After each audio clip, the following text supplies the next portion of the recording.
Hi everyone, this is Dr. Kalanicki. So I'd like to explain a little bit about the grading plan that I will now be using for our Algebra 1A class. This year I'm going to utilize a grading method called standards-based grading. The theory behind this method is really that learning is about growth and feedback, both of which require effort and consistent assessment. By providing students and you, the parents, with more specific information about how they are demonstrating mastery of content standards, you'll have the clearest picture of what your student knows and what they are able to do independently and with support. This method does not give points away for good behavior, nor does it lower a student's grade due to late assignments. This is merely focused on what your students can do in math class based on the math standards. All assessments, so exit tickets, quizzes, and tests, are going to be graded with question levels. Questions will be leveled 1 through 3, maybe even opportunities for a level 4 question, which will be something that will assess if students can do something beyond what has been taught in class. Scores will be given a little bit differently. Instead of out of 100, scores will be on a 9-point scale that you see on this chart, anywhere from 0 to 4. A 0 would mean that they could do certain questions but with support.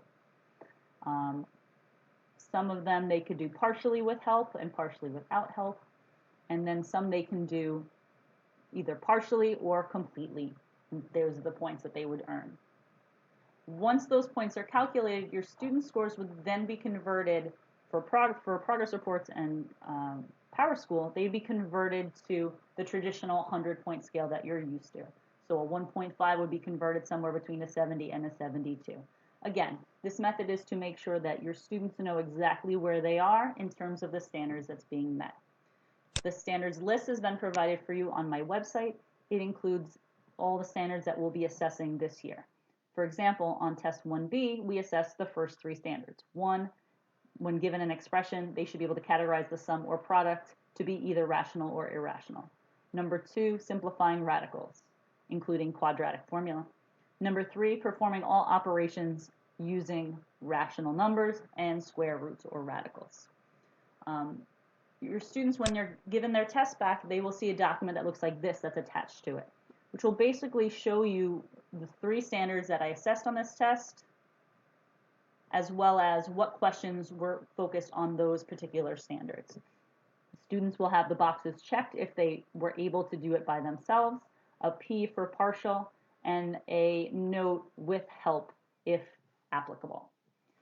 The final thing I'd like to show you is what a progress report would look like, which I believe is this one right here. So what I'm going to try to do for you is after each test, or hopefully more than once or twice in a quarter, is to give you a document that looks like this. It will have your student's name on it.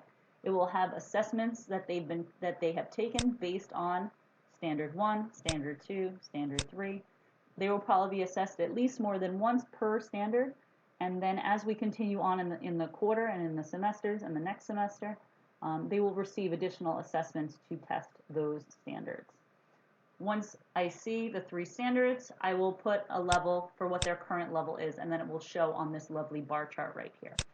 If our student has a score of less than 2, it will show a red bar. If it goes up around 1, a 1 or 0.5 will be a red bar, 1.5 to 2 will be a yellow bar, 2.5 and 3 is our green areas, which is what we're looking our students to do to be proficient in those skills, and then anything above that will be blue. I will also be commenting on our life skills, our participation, our work completion, our behavior, and our working in groups to make sure that these skills, the skills to be successful in math class, are posted for you as well. Those will also be graded on a scale from 1 to 4. And then finally, there'll be a little box of comments, anything additional with regards to an explanation of why these skills are here, or an explanation about any of the grades above. I hope this gave you a bunch of information regarding my new grading policies.